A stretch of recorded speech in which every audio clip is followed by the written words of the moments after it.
Halo semua, apa kabar? Semoga selalu diberi kesehatan ya. Perkenalkan, kami dari kelompok 1, kelas administrasi bisnis 6A Malam. Dengan saya, Tanti Nur Anissa, NIM 05, dari perwakilan kelompok 1. Pada kesempatan ini, saya dan teman-teman akan menjelaskan mengenai logistik dan manajemen rantai pasok pada PT Tenaris Hydril. Secara singkat, PT Tenaris Hydril merupakan perusahaan yang bergerak dalam service trading dengan jenis produk seperti aksesoris, casing, tubing, dan repair center.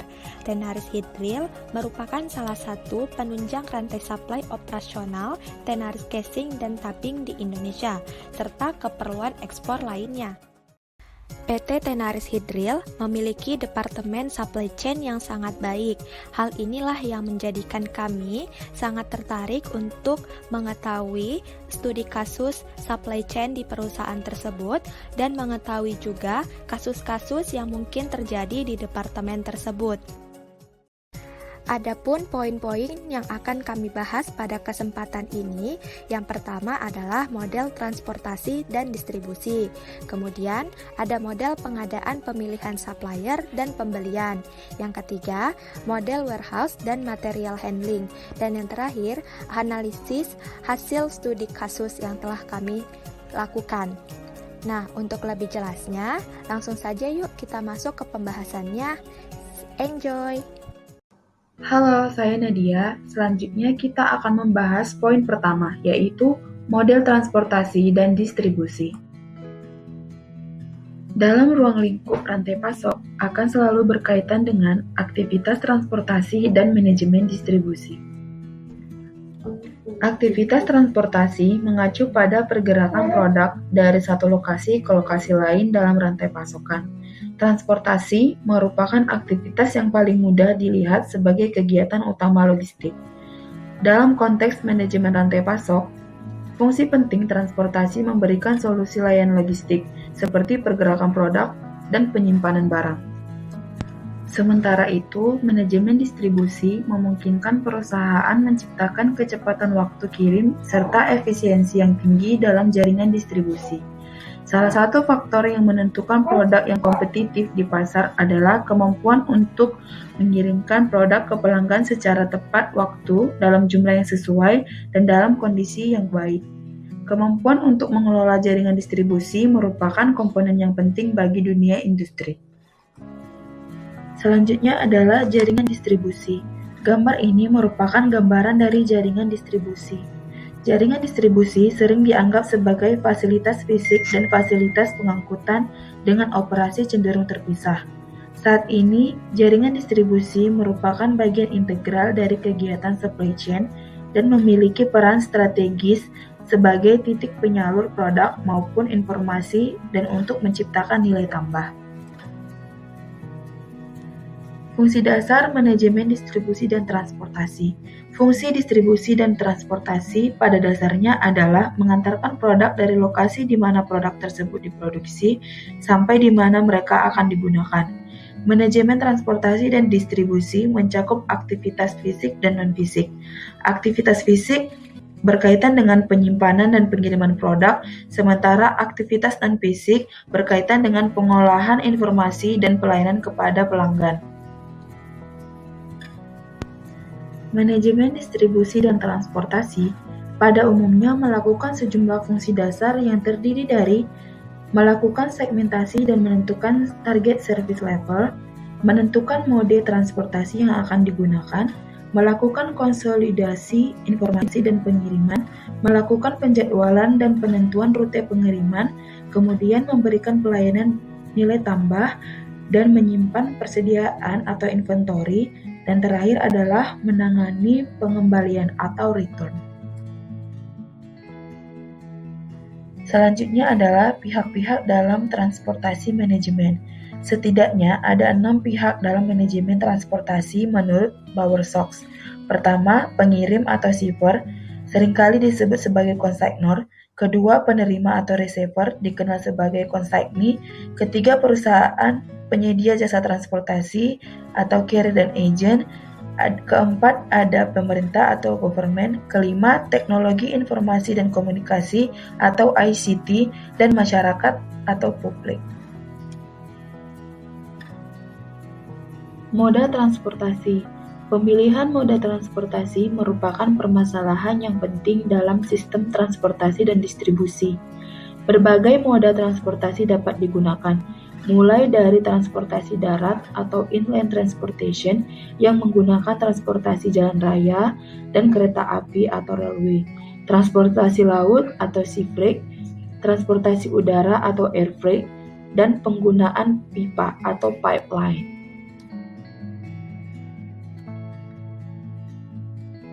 Pemilihan moda transportasi.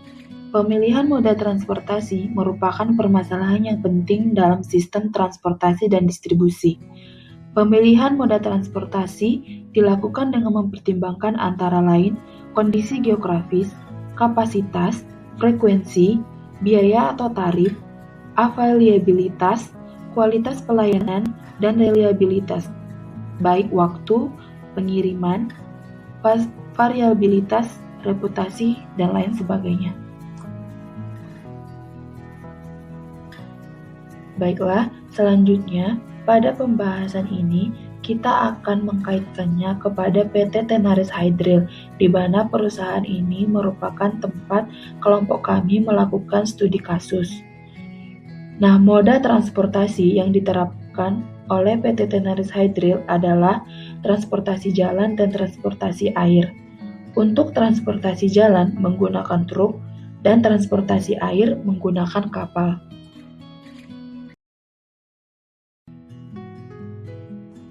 Model transportasi dan distribusi pada PT Tenaris Hydril.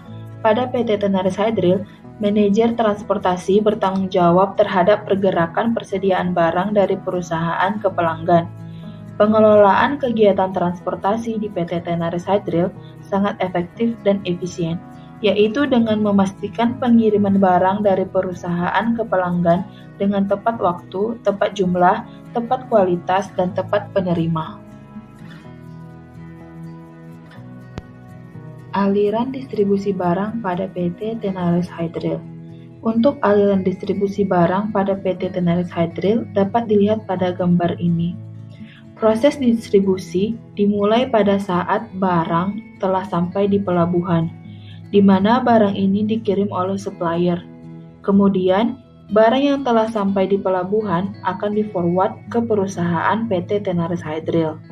Barang yang dikirimkan akan dicek oleh petugas warehouse, kemudian dilanjutkan pada bagian operation. Setelah bagian operation sudah mengkonfirmasi barang yang dikirimkan, barang kemudian diantarkan kembali kepada warehouse. Setelah itu, barang kemudian di-packing dan dimasukkan ke trailer untuk dikirimkan ke pelabuhan. Pada saat barang di pelabuhan, data-data yang diperlukan akan diurus oleh forwarder dan kemudian barang dikirim kepada customer. Perkenalkan, nama saya Rahmat Taufan Hidayat, NIM 011. Selanjutnya ada model pengadaan, pemilihan supplier, dan pembelian dalam logistik rantai pasok. Sebelum masuk materi, apa itu konsep pengadaan?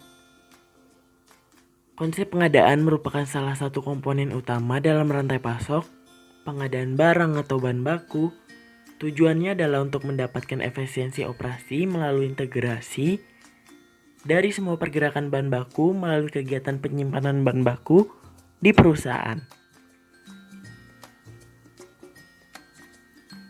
Selanjutnya ada model pengadaan pemilihan supplier. Untuk menentukan proses seleksi, evaluasi, dan pemantauan, vendor yang menyediakan key access sensitif, produk dan layanan kepada Tenaris harus menyertakan dan pemeliharaan sesuai dengan Approved Vendor List atau AVL.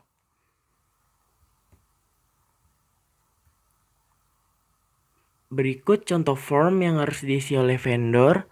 Selanjutnya, daftar vendor yang telah ditujui oleh Tenaris Untuk semua pembelian yang dilakukan oleh seluruh departemen Tenaris, mengacu pada Tenaris AVL yang merupakan SAP dan berisi daftar pemasok yang telah disetujui, berikut kriteria yang digunakan untuk pemilihan, evaluasi awal, evaluasi ulang, dan pemantauan.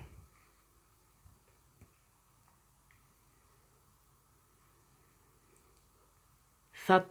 Product and Service harus di bawah lingkup API. 2. PS harus dalam lingkup IATF. 3. Kriteria berisi opsi valid, pemilihan dapat disetujui oleh quality. 4. Bukti tindakan harus dikirim ke admin AVL. 5. Vendor yang telah berhasil akan ditambah atau diaktifkan kembali di AVL. 6. Status vendor akan berubah menjadi private, accept, atau on hold. 7. Proses terakhir yaitu tanggal periode evaluasi ulang di pemasok di AVL. Selanjutnya, model pembelian pada Tenaris Hydril. Proses pembelian melalui Exiros atau Organization Purchasing on Behalf of Tenaris menurut perjanjian layanan yang ditandatangani oleh Exiros dan Badan Hukum Tenaris. Exiros bertanggung jawab untuk melakukan pemilihan, evaluasi awal, evaluasi ulang, dan pemantauan vendor dan aktivitas pembelian yang terkait dengan kelompok produk dan layanan yang dibeli oleh Exiros atas nama Tenaris. Exiros sendiri yang disertifikasi ISO 9001.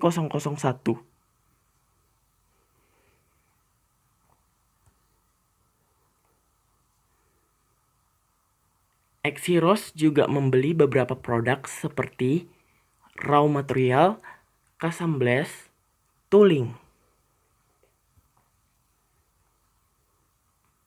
Beberapa contoh PS yang biasa dibeli oleh Tenaris adalah intermediate steel product meliputi bar, coil, plat.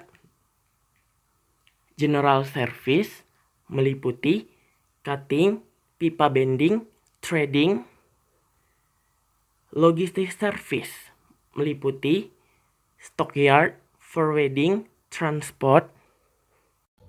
Hai, selanjutnya presentasi dari saya Adinda Khairi, NIM 21.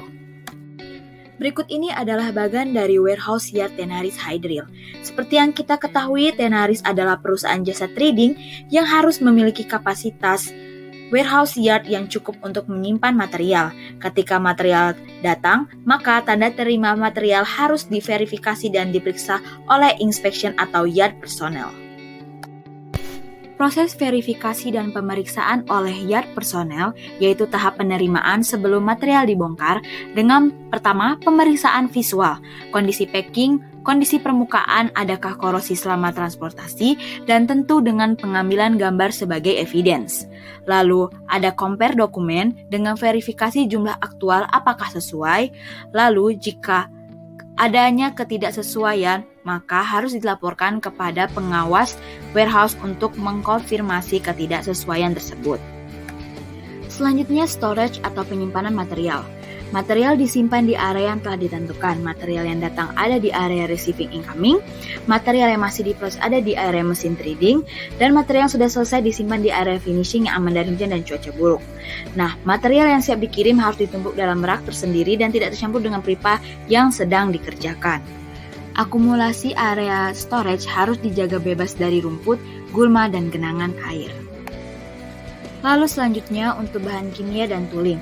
Bahan kimia harus dilengkapi dengan penahan sekunder yang mencegah tumpahan jika bahan kimia itu cair keluar ke area lingkungan. Lalu untuk tooling disimpan di area yang aman dan teratur agar terhindar dari kerusakan. Selanjutnya adalah model material handling di PT Tenaris Hydril, yaitu segala kegiatan perpindahan dan pergerakan material dari datang lalu proses trading hingga proses pengiriman. Material handling dilakukan sesuai dengan prosedur yang ada di PT Tenaris dan mengikuti persyaratan keselamatan penanganan.